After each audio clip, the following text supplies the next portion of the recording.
Story number 1. The Curse of Ketchikan Island.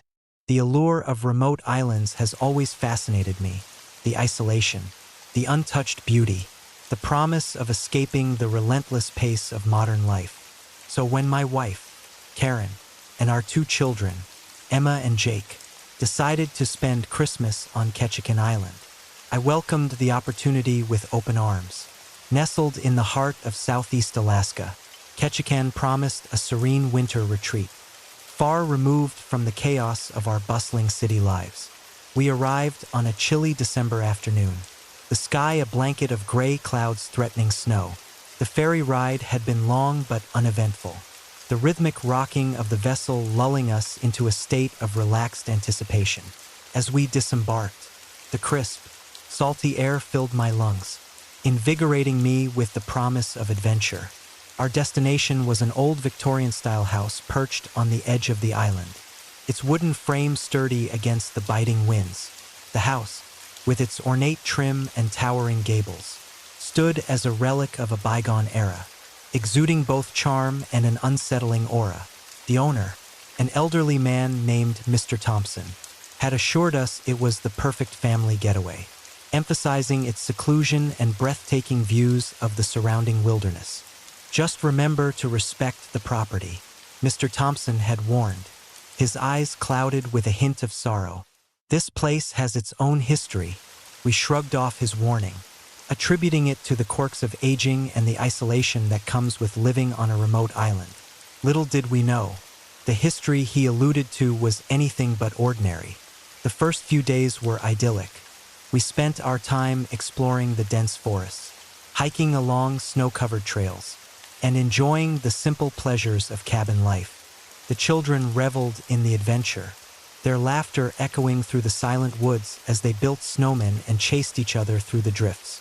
Karen and I cherished the rare moments of tranquility, savoring the warmth of the fireplace and the comfort of each other's company. But as Christmas Eve approached, a palpable tension began to settle over the house. It started with small, inexplicable occurrences, faint footsteps echoing through the hallways at night, doors creaking open and shut on their own, and the persistent feeling of being watched. We dismissed these incidents as the house settling or the natural sounds of the wilderness, but unease gnawed at us nonetheless. One particularly cold night, as the wind howled outside and the snow piled higher against the windows, we gathered around the dining table for our Christmas dinner. The meal was simple but hearty, a testament to Mr. Thompson's generosity in providing for us. As we ate, Karen glanced toward the large bay window, her expression distant. "Do you ever feel like we're not alone here?" she asked, her voice barely above a whisper. I shook my head, trying to steady my nerves. "Probably just your imagination. This place is so quiet. It's easy to think things are moving around." But the feeling of unease only intensified as the night wore on. After dinner, we decided to take a stroll around the property, hoping the fresh air would dispel our lingering apprehensions. The moon was a thin crescent, casting a pale glow over the snow-covered landscape. The path was illuminated by the soft light, revealing the intricate patterns etched into the wood of the old house. As we walked, Emma tugged at my sleeve, her eyes wide with fear. "Daddy," I heard someone crying. I knelt down to her level, scanning the darkened woods. "I didn't hear anything, sweetheart. Maybe it was the wind." But as we turned to continue our walk, a blood-curdling scream pierced the night air, freezing me in place. The sound was raw and filled with anguish, reverberating through the trees and sending a chill down my spine. "Jake, Emma, come here," I called out, my voice trembling. "It's okay. It was probably just an animal." The children rushed to my side, their faces pale with fear. Karen followed closely, her expression grim. We stood in silence, the screams echoing through the night, growing louder and more desperate with each passing second. Without warning, a shadowy figure materialized at the edge of the clearing, its form indistinct and shrouded in darkness. The figure began to move toward us, its presence oppressive and filled with an otherworldly malice. My heart pounded in my chest as I realized we were not dealing with a mere animal, or anything natural. For that matter, stay back, Karen whispered, clutching our children protectively. We don't want any trouble. The figure paused, and I could feel its gaze upon us, a silent judgment that sent shivers down my spine. Then, with a swift motion, it vanished into thin air, leaving us standing alone in the snowy night, our breaths visible in the cold air. We hurried back to the house, the sense of being watched lingering like a dark cloud over us. The rest of the night was restless, the sounds of footsteps and door knocks continuing unabated. Sleep was elusive, replaced by a growing dread that kept us on edge. The next morning, determined to understand what was happening, we delved into the house's history. We discovered that the previous owners were a group of sailors who had settled on Ketchikan Island in the early 20th century. During a harsh winter, a violent conflict erupted between the sailors and the indigenous Tlingit people, resulting in the tragic deaths of several sailors. The survivors left the island in fear, and the house was left abandoned, this tragic past fading into obscurity. Mr. Thompson had mentioned the house's history, but we had dismissed it as old wives' tales. Now, the pieces of the puzzle were falling into place, and the realization that the spirits of those sailors might still linger in the house sent a wave of fear through me. As Christmas Day approached, the disturbances grew more intense. Objects flew across rooms without explanation, and the temperature in the house fluctuated wildly, plunging us into freezing cold one moment and sweltering heat the next. The children became increasingly anxious, their once joyous spirits dampened by the constant fear that something, or someone, was haunting us. On Christmas Eve, the night of our previous terrifying encounter, we decided to confront the presence head-on. Armed with candles, incense, and a makeshift Ouija board, we gathered in the living room, determined to communicate with the spirits that tormented us. "Is anyone here?" I called out, the candlelight flickering in the dim room. There was a moment of heavy silence before the planchette on the Ouija board began to move of its own accord, spelling out a chilling message: "Leave or suffer." A cold breeze swept through the room, extinguishing the candles and plunging us into darkness. The room was filled with the sound of mournful wails and the unmistakable echo of clashing swords. The oppressive presence pressed in on us, the air thick with sorrow and rage. "Please, we mean you no harm," pleaded, trying to keep my voice steady. "We just want to live in peace." The shadows in the room began to take shape, forming the ghostly apparitions of the fallen sailors. Their faces were twisted in eternal anguish, their eyes hollow and filled with an unrelenting pain. "You cannot stay," one of the spirits intoned, his voice echoing through the room like the tolling of a death knell. "You must leave and never return." Terrified, we backed away, the spirits advancing with each step, their presence overwhelming and malevolent. The children screamed, clutching each other as the shadows closed in around us. In a desperate bid for survival, we fled the room, the sounds of the spirits chasing us through the house like a relentless predator. We packed our belongings in a frantic rush, the fear propelling us forward as we fled into the snowy night. As we drove away from the house, the oppressive darkness lifted, the spirits seemingly retreating back into the shadows from whence they came. The warmth of the car provided a stark contrast to the freezing cold we had left behind, but the scars of that night lingered, etched into our souls. We never returned to Ketchikan Island, the memory of the haunted house forever haunting our Christmases. The story of the cursed house and the restless spirits of the sailors became a local legend, a cautionary tale for those who dared to seek solitude in the remote wilderness. The children grew up with the haunting memories of that Christmas, their innocence forever touched by the horrors we had endured. Years later, Karen and I still shudder at the thought of those ghostly apparitions and the relentless fear that gripped us that night. Our lives returned to normalcy, but the scars of the haunted Christmas lingered, a constant reminder of the thin veil between our world and the spirits that dwell in the shadows. We learned that some histories are better left undisturbed, their tragedies serving as a stark reminder of the consequences of conflict and the enduring pain of lost souls. Every Christmas, as the snow begins to fall and the world is enveloped in a serene white blanket, I am reminded of the curse of Ketchikan Island. The memory of that night serves as a chilling testament to the power of unresolved pain and the restless spirits that linger in the places where tragedy once struck. It's a reminder that the past can reach out from the shadows, forever entwining with the present and shaping the lives of those who dare to uncover its darkest secrets. And so, the legend of the haunted house on Ketchikan Island endures, a ghostly presence that serves as a cautionary tale for those who seek peace in the remote wilderness. The spirits of the fallen sailors remain trapped in their eternal torment, forever searching for peace and resolution that has long been denied them. Their restless whispers and vengeful presence ensure that every Christmas, their story is relived, a grim reminder of the past's unending influence on the present. As the years passed, the house stood silent, its windows like empty eyes watching over the island, waiting for the next unsuspecting family to uncover its dark history. The locals speak of it in hushed tones, warning outsiders of the curse that binds the house and the spirits that roam its halls each Christmas night. Some say the restless souls seek revenge for their untimely deaths, while others believe they are simply searching for peace that they can never attain. Our experience left an indelible mark on our lives.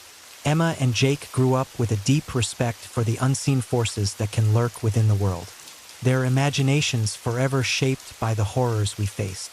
Karen and I became more attuned to the subtle signs of unrest in our lives, more mindful of the past and its lingering shadows. One Christmas Eve, nearly a decade after our ordeal, I found myself reflecting on the lessons learned from Ketchikan Island.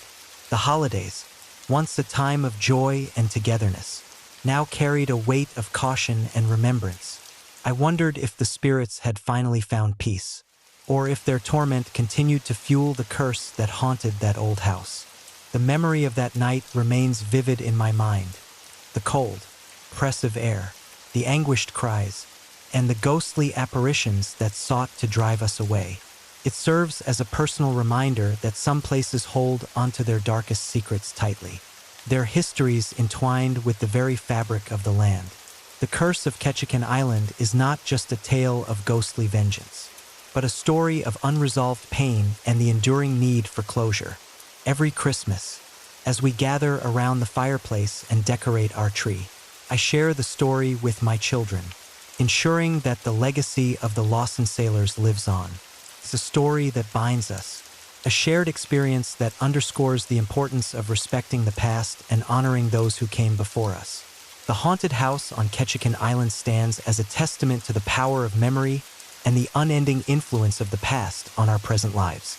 In the end, our family's encounter with the cursed house taught us the true meaning of fear and the strength that comes from facing the unknown.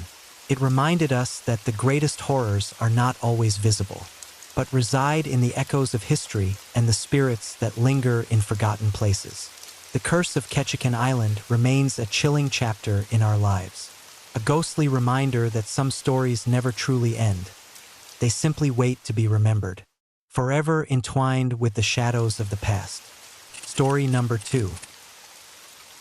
The 13th Christmas.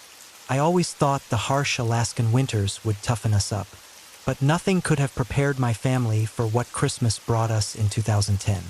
It was our first holiday season in the remote town of Willow Creek, nestled deep within the unforgiving wilderness of Alaska. The move had been motivated by my wife's desire for solitude and a fresh start after years of city life. Little did we know, the isolation would amplify the horrors that awaited us. Our new home was an old, Victorian-style house passed down through generations, its wooden frame sturdy against the biting cold. The interior was charming yet creaky, with fireplaces in every room and large windows that framed the snow-covered landscape outside. On our first Christmas Eve, as we unpacked the last of our belongings, we discovered an unexpected gift tucked away in the attic, a vintage grandfather clock, ornate and imposing, with intricate carvings that seemed almost lifelike. "Look at this." My wife, Laura, exclaimed, lifting the clock onto the main hallway table. "It's beautiful," I nodded, admiring the craftsmanship. "It must have been in the family for years. A real treasure." We decided to set it up in the living room, believing it would add a touch of elegance to our new home. As the clock struck midnight, we gathered around it, the soft chimes filling the room with a comforting rhythm. Little did we know, those chimes were the beginning of our descent into nightmare. That night, as we settled into bed, the temperature in the house dropped sharply. I pulled the covers tighter around me, the cold seeping into my bones. Laura whispered to me, her voice trembling, "Did you feel that?" I nodded, though unsure of what she was referring to.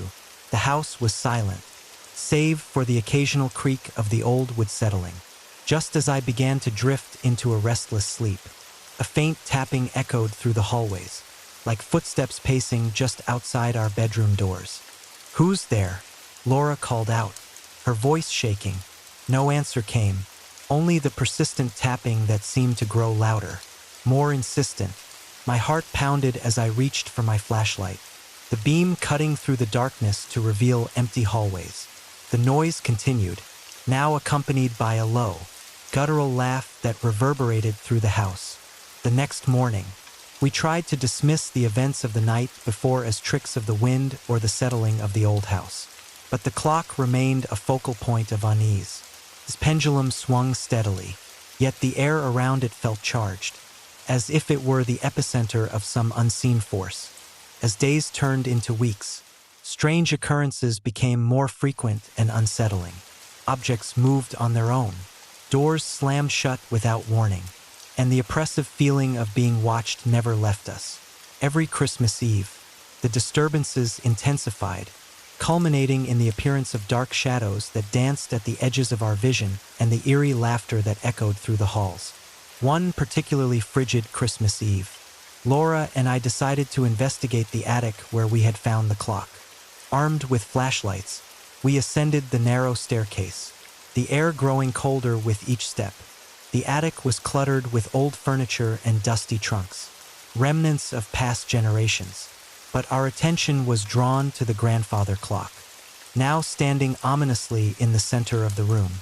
As we approached, the clock's chimes grew louder, each stroke of the hour resonating through our bones. Laura reached out to touch the ornate carvings, her fingers tracing the intricate patterns. Suddenly, the clock stopped. Silence enveloped the room, the air thick with tension. "Something's wrong," Laura whispered, her eyes wide with fear. Before I could respond, the room plunged into darkness. The flashlights flickered and died, leaving us in pitch black. Panic surged through me as I fumbled for my phone to use as a light source, but it offered no help against the engulfing darkness. The temperature dropped further, our breaths visible in the frigid air. Then, the shadows began to move. Dark, formless shapes swirled around us, their presence oppressive and malevolent. The guttural laughter returned, louder and more aggressive, filling the attic with its haunting melody.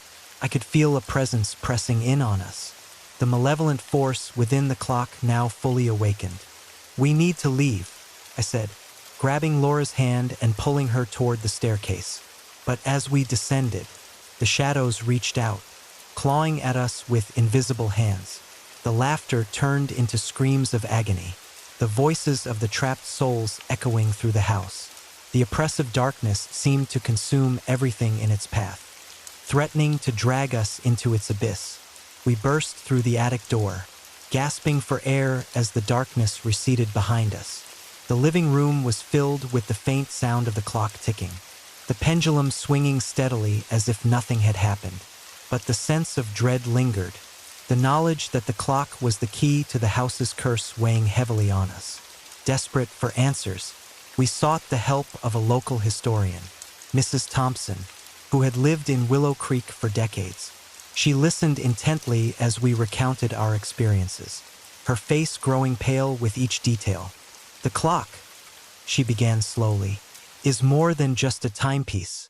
It's a conduit for restless spirits, a vessel that traps the souls of those who met tragic ends within these walls.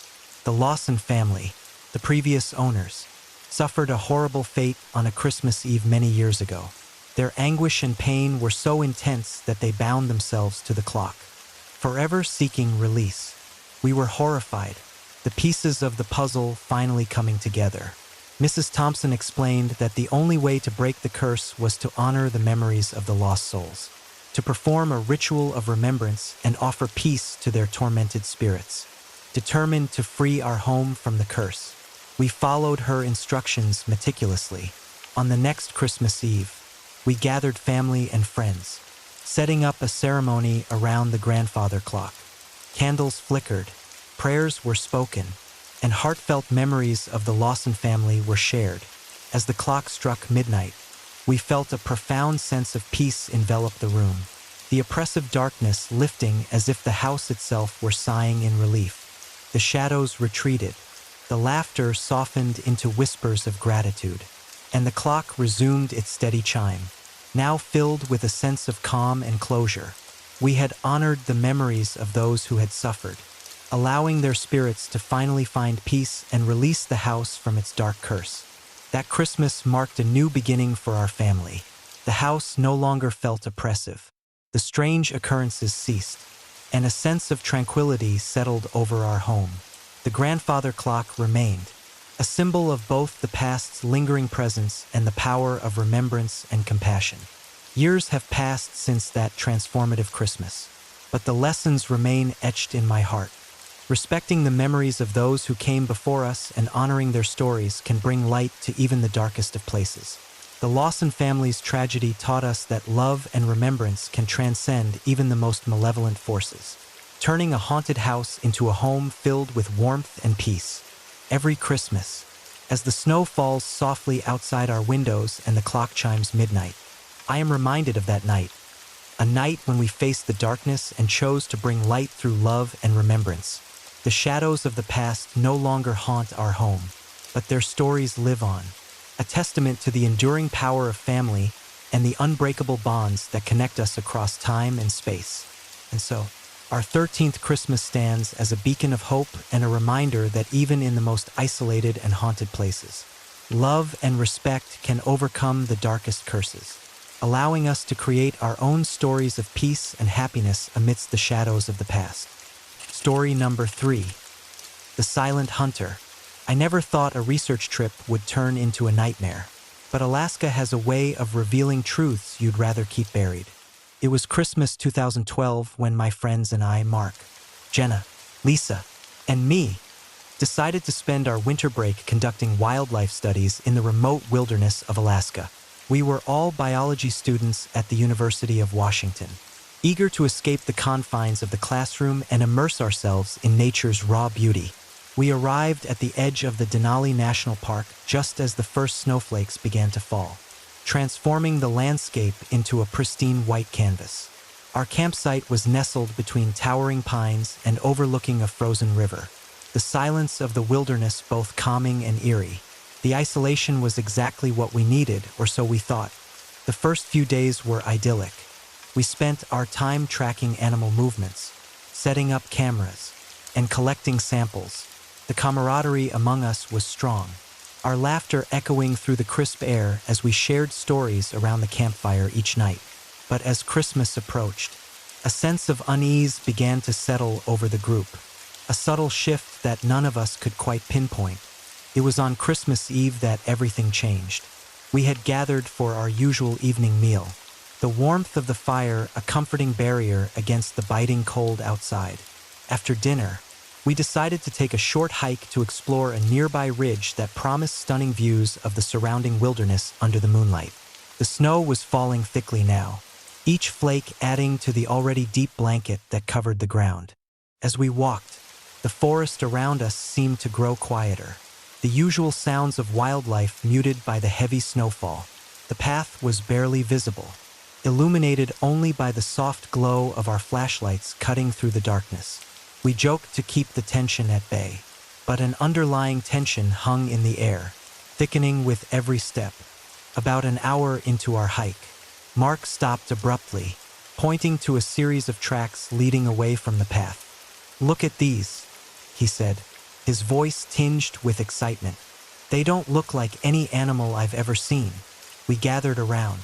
The footprints unlike anything we'd encountered before, large, with elongated toes and deep impressions that suggested a heavy, muscular creature.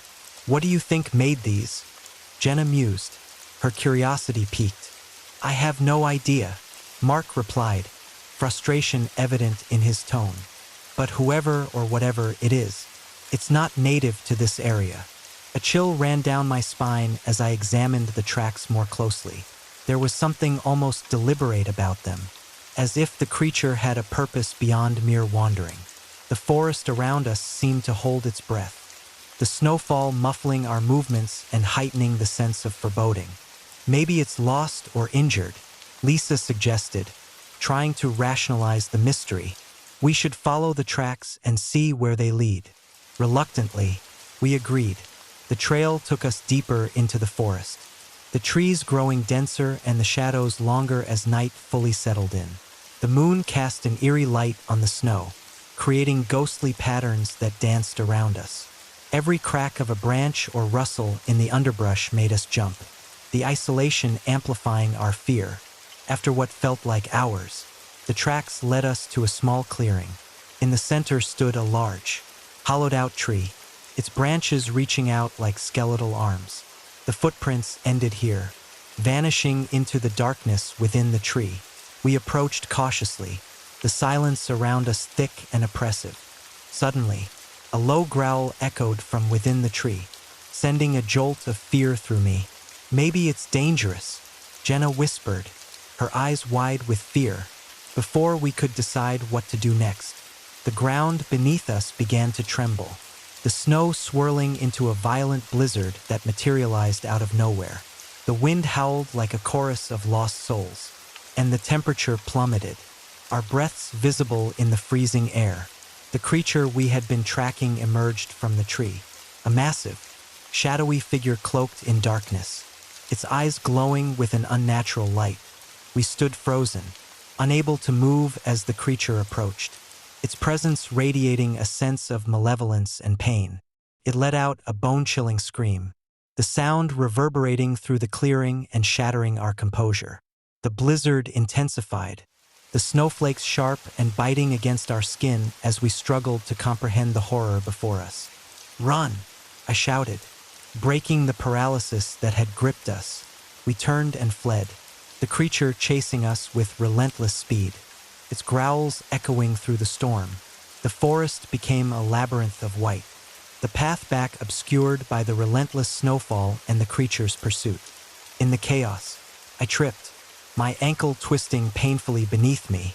Mark reached out to help, but before he could grasp my arm, the creature loomed over us, his presence overwhelming.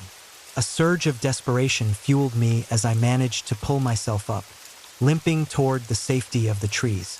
We raced through the snow, the blizzard now a full-blown tempest that seemed to mock our efforts to escape. The creature's growls turned into terrifying roars, its figure a blur of darkness moving with supernatural speed. Panic set in as we realized we were being hunted, the wilderness turning against us with a vengeance. As dawn broke, the storm began to abate, the first rays of sunlight piercing through the clouds and illuminating the snow-covered landscape. Exhausted and battered, we stumbled back to our campsite, the horrors of the night leaving us broken and fearful, the absence of Emily weighed heavily on us, her voice silenced in the chaos of the storm. "We need to find her," Sarah insisted, her voice trembling with fear and determination. She could still be out there, but our attempts to locate Emily were futile. The tracks led us in circles, the creature's presence a constant reminder of the danger that lurked within the wilderness. Days turned into weeks, and the search for Emily became a desperate, heart-wrenching ordeal. The locals whispered about the mysterious predator, a shadowy figure that roamed the Alaskan tundra, leaving behind only fear and unanswered questions. The university eventually sent a rescue team, but they too fell victim to the creature, disappearing without a trace. The research trip was deemed a tragic loss, the fate of the students forever entwined with the legends of the silent hunter that haunted the snowy expanses of Alaska.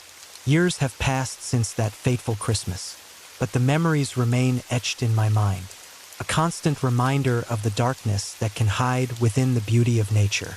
The unresolved mystery of Emily's disappearance and the sinister presence of the unknown predator continue to haunt me, a ghostly echo of a night when the wilderness became a predator itself. Each Christmas, as the snow begins to fall and the wilderness awakens with the cold, I find myself drawn back to the memories of that night.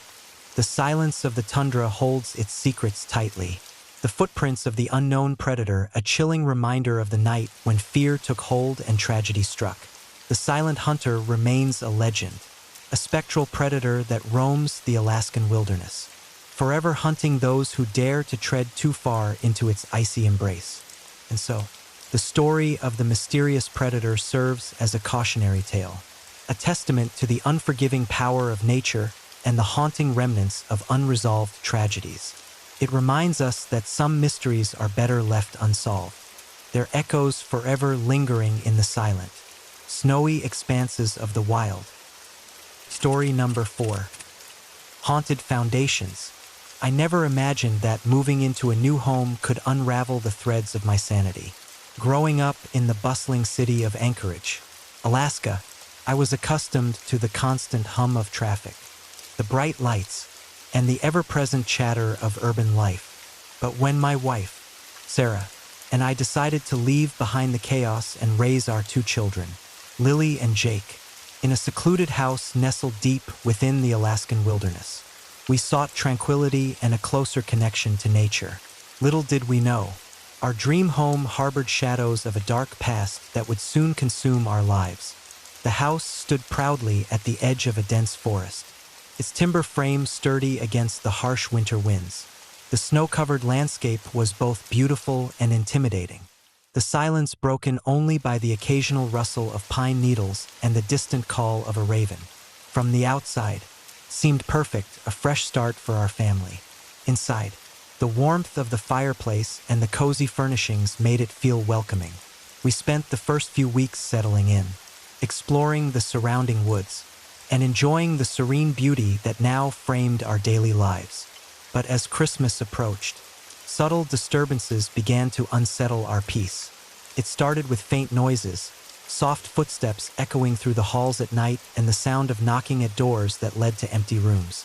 Sarah dismissed them as the house settling or perhaps wildlife wandering nearby.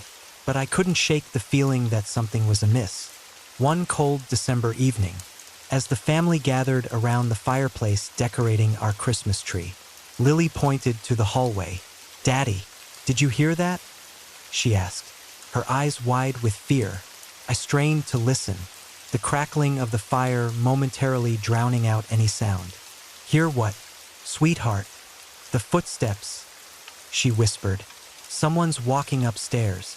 I glanced around, seeing only the familiar faces of my family illuminated by the warm glow of the fire. "It's probably just the house, Lily. Sometimes old houses make noises at night." But deep down, I knew it wasn't just the house.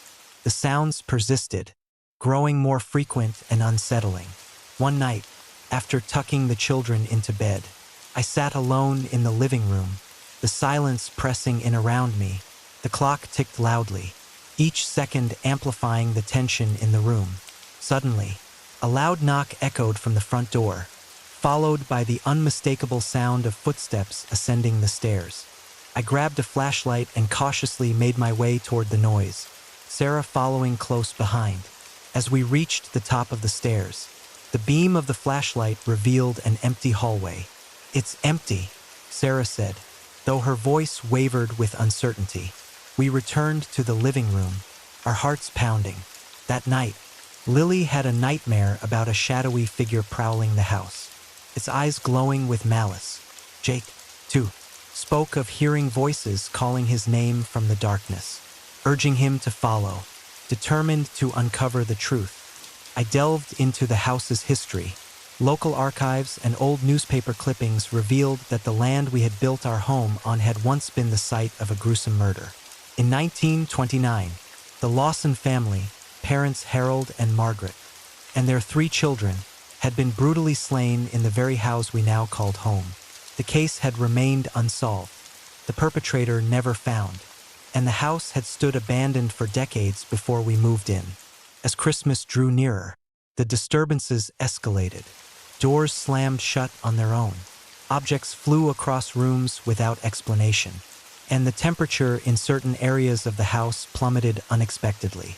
Sarah and I tried everything, speaking kindly to the spirits, performing simple cleansing rituals, even consulting with local spiritual leaders, but nothing seemed to quell the unrest.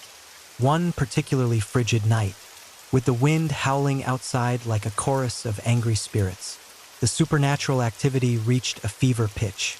The front door burst open, ice and snow flooding the foyer despite it being sealed.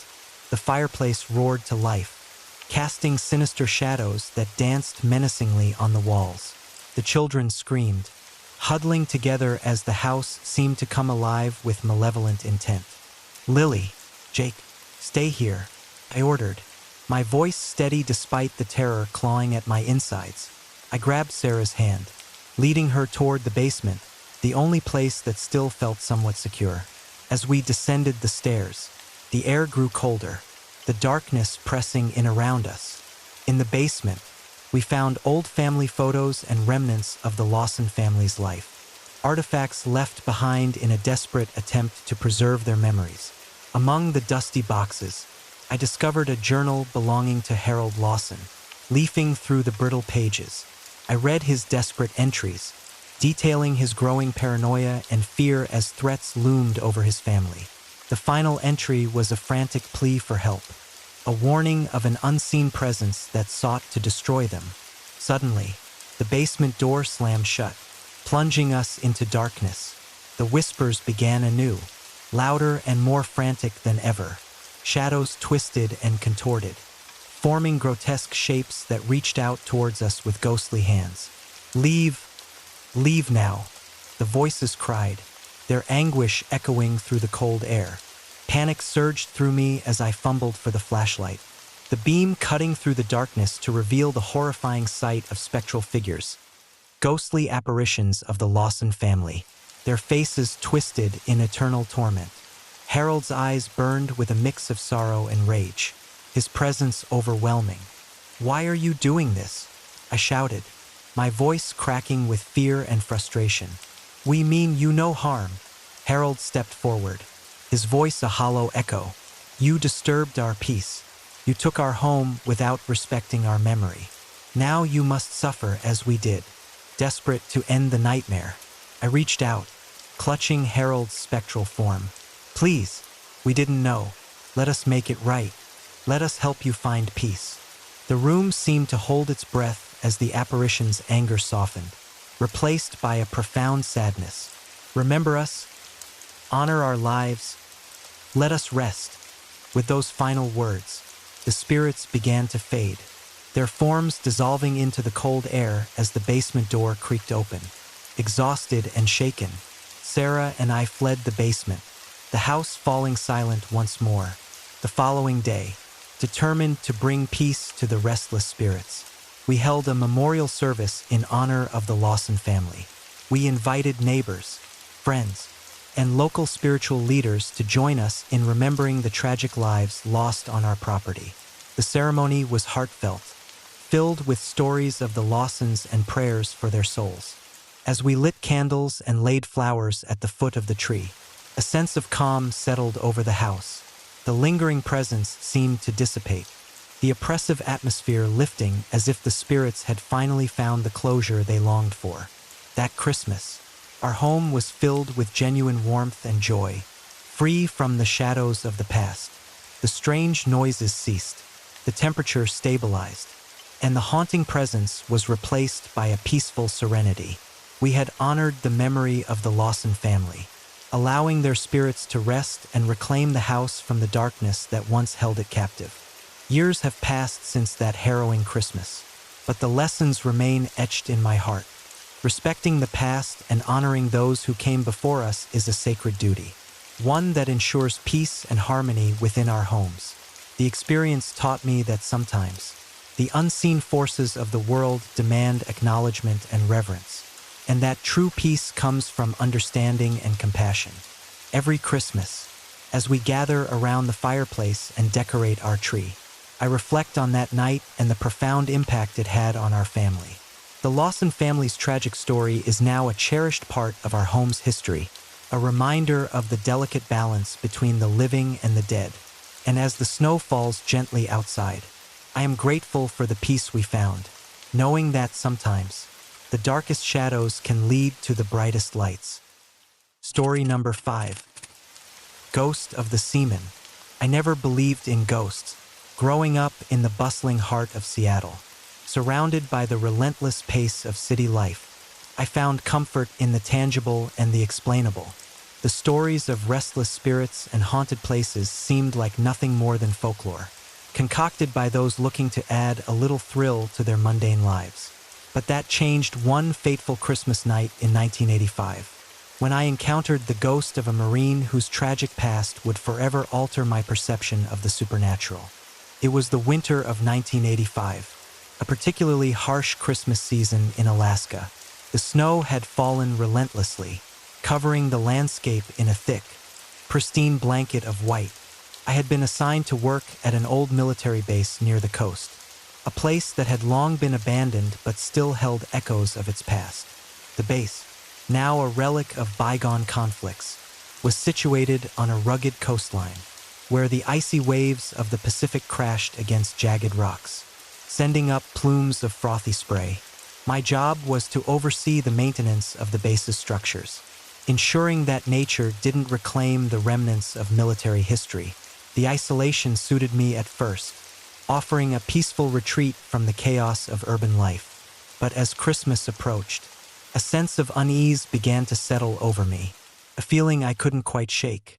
The locals had their own stories about the base, tales passed down through generations. They spoke of a Marine named Jack Thompson, who had lost his life in a fierce battle during the winter of 1942. According to legend, Jack had been stationed at the base, leading his squad through treacherous snowstorms and freezing temperatures. One particularly brutal night, a sudden avalanche had swept through the area, burying Jack and his men beneath tons of ice and snow. Their bodies were never recovered, and the base was abandoned shortly after, the memory of the tragedy fading into obscurity. But the locals insisted that Jack's spirit never left. Every Christmas Eve, they claimed, his ghost could be seen wandering the beach near the base, his face streaked with blood and his expression etched with eternal pain. They warned outsiders to stay away, to respect the restless soul that haunted the desolate shores. I dismissed these tales as mere superstition, a way for the locals to explain the harsh and unforgiving environment. But as Christmas drew nearer, strange occurrences began to disrupt my routine, making me question my skepticism. It started with the noises. Late at night, I would hear footsteps crunching in the snow outside my cabin, followed by the distant sound of muffled voices. I chalked it up to the wind playing tricks on my ears, or perhaps wildlife moving through the area. But then, one night, the sounds changed. The footsteps became heavier, more deliberate, and the voices grew clearer, their words filled with anguish and desperation. "Help us, someone, help us." I tried to ignore them, convincing myself that my mind was playing tricks on me. But the whispers persisted, haunting me through sleepless nights and restless days. Determined to get to the bottom of it, I decided to explore the area around the base, hoping to uncover the source of these eerie sounds. On Christmas Eve, the night of all nights, I felt an irresistible pull to venture out onto the beach. The sky was clear, the stars shining brightly against the deep black of the night. The moon cast a silvery glow on the snow-covered ground, illuminating the path as I made my way through the base's dilapidated structures and into the open expanse of the shoreline. The wind was biting, the cold seeping into my bones despite the layers of clothing I wore. The waves crashed against the shore with a relentless fury, their rhythm a haunting backdrop to the stillness of the night. As I walked along the beach, the whispers grew louder, their sorrowful pleas echoing in my ears. "Jack, help us!" I stopped, my heart pounding in my chest, as a figure emerged from the darkness ahead of me. It was a man, tall and gaunt, his face pale and streaked with blood. His eyes, hollow and filled with pain, met mine with an intensity that sent shivers down my spine. He wore the uniform of a Marine, the insignia faded and worn from years of neglect. "Who are you?" I demanded, my voice trembling despite my efforts to remain calm. The man didn't respond immediately. Instead, he took a step forward, the snow crunching under his boots. "I'm Jack," he whispered, his voice a mere breath against the howling wind. "I can't find peace." Before I could react, the ground beneath us seemed to shift, the snow swirling around our feet as if stirred by an unseen force. The air grew colder, the temperature dropping precipitously, making it difficult to breathe. I felt an overwhelming sense of sadness and despair emanating from Jack, a grief so profound it was almost palpable. "Jack, what happened to you?" I asked, my voice barely audible over the storm. He looked away, his gaze fixed on the horizon where the dark waters met the sky. "I lost my men in the avalanche. We were buried, left to the mercy of the storm. I've been searching ever since, unable to let go." I took a tentative step closer, the weight of his sorrow pressing down on me. "Is there something I can do to help you find peace?" Jack turned to face me, his eyes filled with a mixture of hope and despair. "Remember us, honor our sacrifice, let our story be told, so we're not forgotten." Before I could respond, a gust of wind swept through the beach, the snow swirling violently around us. The temperature dropped even further, and I could feel my body growing weaker, the cold numbing my senses. Jack's form began to fade, his outline dissolving into the night air like mist. "Thank you," he whispered, his voice fading with him. "Please, don't forget." With that, he was gone, leaving me alone on the desolate beach, the whispers now silent and the storm abating as quickly as it had arrived. I stood there, breathless and shaken, the weight of Jack's plea settling heavily on my heart. In the days that followed, I couldn't shake the memory of that night. The encounter with Jack Thompson lingered in my mind, a haunting reminder of the tragedy that had occurred so many years ago.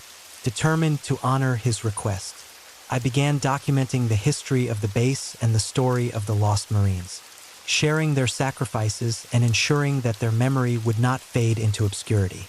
Each Christmas Eve, I would visit the beach, leaving offerings of candles and flowers at the water's edge, a gesture of respect and remembrance for those who had lost their lives in the unforgiving Alaskan wilderness. Over time, the visits became a ritual, a way to connect with the past and honor the spirits that still lingered in the shadows. The locals eventually warmed up to the idea, joining me in our annual commemorations and sharing their own stories of the ghostly sightings and unexplained phenomena that plagued the base each winter. The legend of Jack Thompson and the restless spirits of the lost Marines became a cherished part of our community's Christmas traditions, a testament to the enduring power of memory and the unbreakable bonds of brotherhood. Years later, I still visit the beach each Christmas, the memory of that first encounter never fading. The ghost of Jack Thompson serves as a poignant reminder of the sacrifices made by those who served and the lingering pain of those left behind. The Alaskan winter, with its relentless snow and icy winds, continues to hold its secrets, the spirits of the past forever entwined with the present, seeking solace and remembrance. And so, the tale of the ghost of the seaman remains a haunting Christmas legend, a story of loss, sacrifice, and the unending quest for peace amidst the silent, snowy shores of an abandoned military base. It's a reminder that even in the midst of joy and celebration, the shadows of the past can reach out, forever echoing the sorrow and pain of those who never found their way home. Story number 6. The Tale of the Black Owl. I still remember the winter of 1968 as if it were yesterday, despite the decades that have since passed. Growing up in the remote stretches of northern Alaska, My childhood was defined by the harsh beauty of the wilderness and the tight-knit bonds of our isolated community. Our home, a sturdy log cabin nestled on the edge of a dense forest, was both a sanctuary and a prison, sheltering us from the relentless cold while confining us to a world where every sound seemed amplified by the silence of the tundra. That Christmas began like any other, with the biting wind howling through the trees and the snow piling high against our windows. My parents, Eleanor and Thomas, worked tirelessly to ensure our family endured the long, dark months, maintaining the cabin and preparing for the holidays with a stoic resilience that had become second nature to us. My younger brother, Billy, and I spent our days helping around the house, our nights filled with stories told by the fireplace and dreams of warmer days. On Christmas Eve, the sky was unusually clear, the stars shining brightly against the inky blackness. We had gathered in the living room, decorating our small tree with handmade ornaments and sharing a modest feast prepared from our limited supplies. The warmth of the fire and the laughter of my family created a sense of peace that I cherished deeply. As midnight approached, a sense of anticipation filled the air.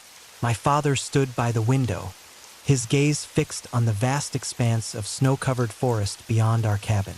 "It's a good night for Christmas," he said quietly, a rare smile touching his lips. We all nodded, feeling the magic of the season envelop us. But that night, something changed. As the clock struck 12, a strange, high-pitched screech pierced the silence, echoing through the trees and sending a chill down my spine. My father turned to me, his expression serious. "Stay close, Billy." Before I could respond, a shadow flitted across the window, and I caught a glimpse of a large, black owl perched on the sill. Its eyes gleamed unnaturally bright, and it seemed to stare directly into my soul. I felt an inexplicable fear grip me, a premonition of something terrible about to unfold. The owl remained for several tense moments, its presence unsettling the otherwise tranquil night. Then, with a swift movement, took flight, disappearing into the darkness as abruptly as it had appeared. My father's face hardened with concern. "We need to be cautious tonight," he warned, his voice barely above a whisper. Over the next few days, strange occurrences began to plague our household. Objects moved inexplicably, doors slammed shut on their own, and eerie noises echoed through the cabin long after we had gone to bed. Billy and I were terrified, our once cozy home now a place of constant unease. One evening, as a fierce snowstorm raged outside, the disturbances escalated. The power flickered and died, plunging us into darkness. We huddled together by the fireplace, the only source of light flickering through the windows. Suddenly, the room was filled with a cacophony of whispers, voices indistinct yet filled with anguish and fear. Leave now." My heart raced as I tried to make sense of the disembodied voices. My mother clutched my hand tightly, her eyes wide with terror. "It's the owl," she whispered, her voice shaking. "It's a bad omen." The whispers grew louder, more insistent, as if the very walls of our home were closing in on us. Shadows danced at the edge of my vision, taking on sinister forms that seemed to leer and mock us. I felt an oppressive presence, a dark force that sought to consume our happiness and replace it with dread. Desperate for answers, my father ventured into the storm, seeking out the owl that had brought this curse upon us. He returned hours later, his face pale and haunted. "It's not just an omen," he said softly. "There's something in that forest, something ancient and malevolent. We need to leave, now." But as we packed our belongings, the storm intensified, trapping us within the confines of our cabin. The whispers turned into screams, the shadows now visible specters that writhed and twisted in the dim light. My brother Billy was nowhere to be seen, his cries of fear echoing through the chaos. We searched frantically, calling his name into the darkness, but the storm masked his voice, swallowing his presence whole. Just when hope seemed lost, the door burst open, the wind howling through the cabin as if enraged by our intrusion. In the doorway stood the black owl, larger and more ominous than ever, its eyes burning with a malevolent intelligence. "Leave this place," it screeched, its voice a blend of nature's fury and supernatural wrath. With a surge of adrenaline, we fled into the storm, the owl following us relentlessly, his cries cutting through the howling wind like a blade. The snow blinded us, the storm turning our escape into a desperate struggle against nature and the unseen forces that sought to keep us trapped. We stumbled through the blinding white, the cabin shrinking behind us, our sanctuary now a distant memory.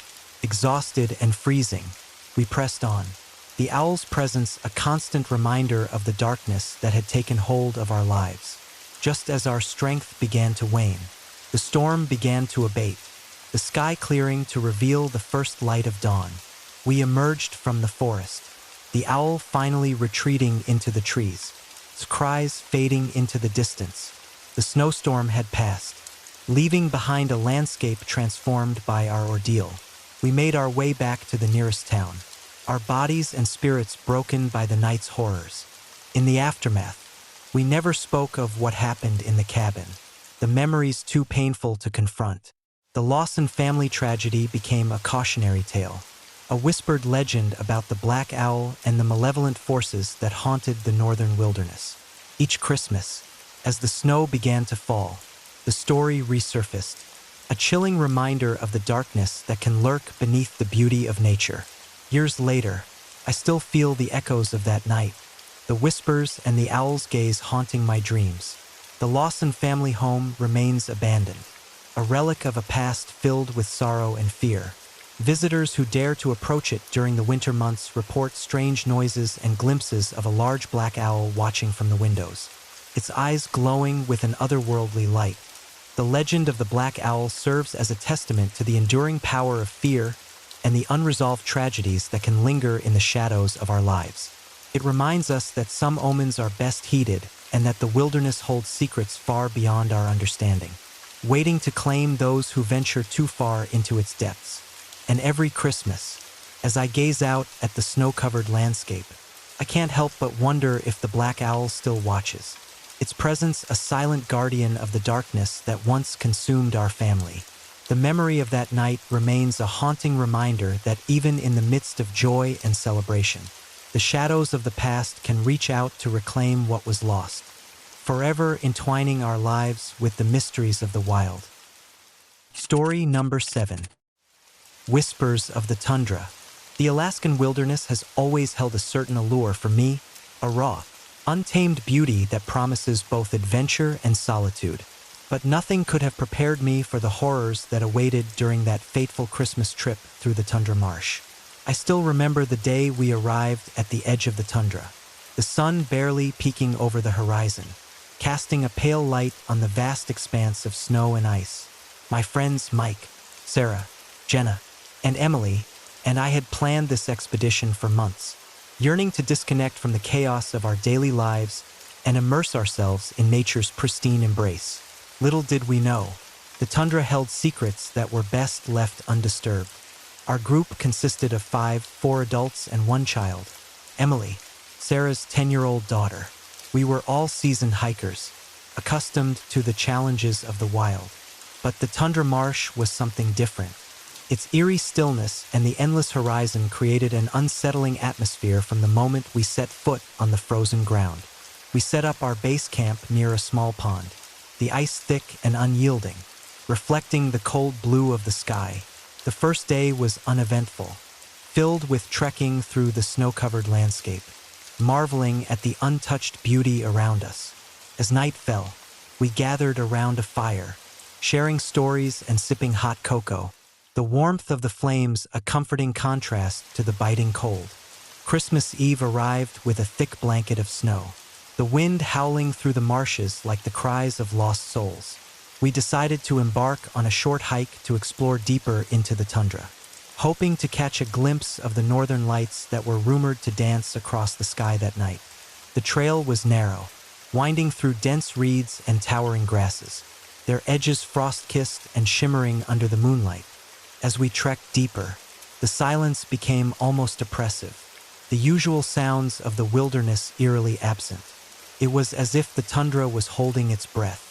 Waiting for something, we walked in pairs, staying close together, the darkness swallowing us whole as we moved further from the camp. Around midnight, the temperature plummeted, and the wind picked up, howling like a banshee through the marshes. We stopped to regroup, pulling our jackets tighter and trying to shake off the creeping sense of unease that had settled over us. "Did you guys hear that?" Mike asked, his breath visible in the frigid air. "I heard something," Sarah replied, her eyes scanning the dark expanse around us. "It sounded like someone calling our names." Jenna, always the skeptic, shook her head. "Probably just the wind playing tricks on us. Let's keep moving." But the feeling of being watched lingered, a gnawing paranoia that made every rustle and snap of a twig feel like a sinister presence lurking just out of sight. We pressed on, the trail disappearing into the impenetrable darkness of the marsh. Suddenly, the silence was shattered by a chorus of distant voices, each one calling out our names: Tom, Mike, Sarah, Jenna, Emily. My heart raced as I turned around, but there was no one there. The voices grew louder, more insistent, echoing through the marsh like a relentless tide. "Tom, Mike, Sarah, Jenna, Emily." The voices repeated, their tone filled with desperation and fear. "Guys, I think we should head back," I said, my voice shaking. "This doesn't feel right." But before anyone could respond, Emily vanished. "Emily!" Sarah screamed, panic etching her face. "Where's Emily?" We frantically searched the surrounding area, calling her name, our voices hoarse from the cold and fear. The marsh offered no answers, only the endless expanse of snow and ice stretching into the darkness. The voices continued to taunt us, their echoes bouncing off the frozen ground, driving us to the brink of madness. "Emily!" The voices whispered, now closer, their presence almost tangible. I grabbed Jenna's arm, pulling her away from the frozen edge of the pond. "We need to leave, now." But as we turned to retreat, the ground beneath us began to tremble, small vibrations shaking our feet and sending waves of fear through our bodies. The marsh seemed to come alive, the ice cracking and splintering as if some unseen force was trying to pull us into its icy depths. "Run!" I shouted, adrenaline surging through me as we sprinted through the snow, the voices chasing us like an invisible predator. The marsh was disorienting, the trails we had followed now twisting and turning in impossible ways, leading us deeper into the heart of the tundra. We stumbled and fell, the cold seeping into our bones, numbing our limbs and clouding our minds. The voices grew louder, their taunts more aggressive, their desperation now a horrifying plea. "Please, help us find our way," the voices cried, blending into a cacophony of sorrow and rage. Jenna tripped, her flashlight skidding across the ice and plunging us into darkness. We huddled together, the sounds of the marsh echoing around us, the voices now a relentless assault on our sanity. "Tom, what do we do?" Sarah sobbed, her eyes wide with fear. I reached out, pulling her close. "We keep moving. We have to find our way back to camp." But the marsh was a labyrinth. The paths we had known now twisted into an endless maze of snow and shadows. The voices continued to call our names, their whispers growing louder, their presence more menacing. It felt like the very tundra was alive, feeding off our fear and desperation. Hours passed in a blur of snow and darkness, the lines between reality and nightmare blurring as we wandered aimlessly through the marsh. My mind was fraying, the relentless voices eroding my sanity, leaving me teetering on the edge of madness. Just when all hope seemed lost, a faint glimmer of light appeared through the darkness, a beacon of hope guiding us back to the edge of the marsh. We sprinted toward it, the light growing brighter, the voices fading into a distant echo as we broke free from the tundra's icy grip. Exhausted and broken, we collapsed near the entrance of the marsh, the first rays of dawn breaking through the horizon. The storm had passed, leaving behind a pristine, silent landscape the horrors of the night now just a distant memory, or so we hoped. But as we huddled together, trying to make sense of what had happened, a chilling realization settled over us. Emily was still missing, vanished without a trace, swallowed by the unforgiving tundra. Days turned into weeks, and the search for Emily continued, but no sign of her was ever found. The voices that had haunted us that night were dismissed as figments of our frayed nerves, the result of exhaustion and the brutal Alaskan winter. But we knew better. Something malevolent and ancient had taken her, trapping her soul within the tundra's icy embrace. Years have passed since that Christmas night, but the memory of the voices and the relentless fear still lingers, a haunting reminder of the unforgiving wilderness that holds secrets far beyond our understanding. The tundra marsh remains a place of mystery and terror, its icy depths concealing the lost and the damned, waiting for the next group of unsuspecting travelers to wander into its grasp. Every Christmas, as the snow begins to fall and the wind howls through the frozen landscape, I find myself haunted by the voices that still echo in my mind. The whispers of the tundra call out to me, a spectral reminder that some tragedies never truly end, their echoes forever entwined with the silent, icy expanse of Alaska's wilderness. And so, the story of Emily Lawson serves as a chilling testament to the darkness that lurks within nature's most beautiful landscapes, a reminder that the wilderness can be both a sanctuary and a prison, holding within its icy embrace the lost souls that wander its desolate expanses, forever searching for peace amidst the endless snow and silence.